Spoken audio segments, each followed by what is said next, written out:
Members of the Proud Boys are currently standing trial for seditious conspiracy, which of course could land a lot of them in jail for many, many years.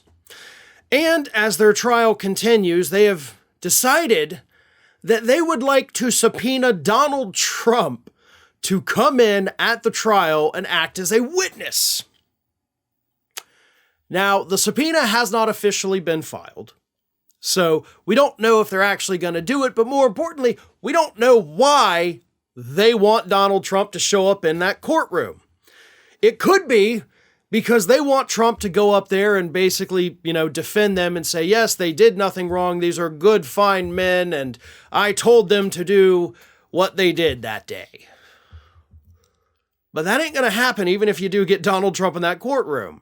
I mean, he'll talk about how good you are because he did say Proud Boys, stand back and stand by.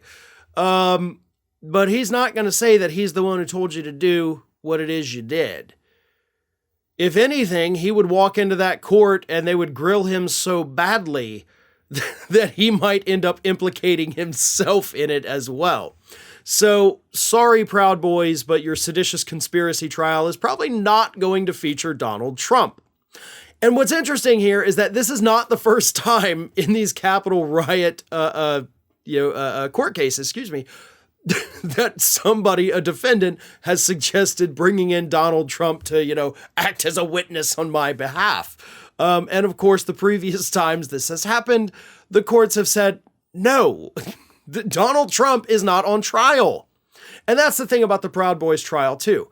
You can say that Trump wanted you to do this all you want, but Donald Trump is not the one on trial here. He was not hit with criminal charges over it. He's sure he's being sued over it, but he has no, compulsory obligation to come and testify at your trial. You have to be able to put up a good enough defense. Donald Trump does not know you personally and therefore cannot serve as any kind of character witness about what your plans may have been. So I don't even think the subpoena is going to end up materializing. But I also want to talk about the fact that the Proud Boys, unlike a lot of the other Capitol rioters that have been charged, they're being charged with seditious conspiracy, which is, far greater than what any of the other Capitol rioters have been charged with. And the reason for that, and I think this is an important distinction that we do have to make, is because the Proud Boys had plans. Right? They went there with an agenda, according to prosecutors. That's why they hit them with these charges. The other Capitol rioters really were people who did get swept up in the moment. Still guilty as hell, by the way. I'm not trying to excuse their actions at all. But most of those people didn't go to that Stop the Steal rally with plans to do horrible things later in the day. They ended up doing horrible things later in the day, but that wasn't like they didn't wake up this morning and we're storming the Capitol today.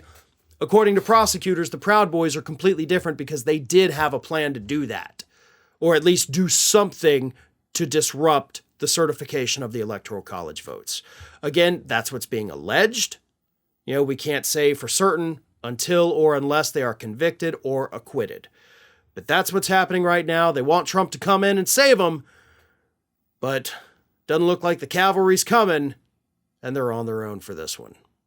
Ring of Fire has fresh content 7 days a week, so if you want to be reminded about it, don't forget to subscribe to the channel, hit the little bell to be notified every time a new video goes up.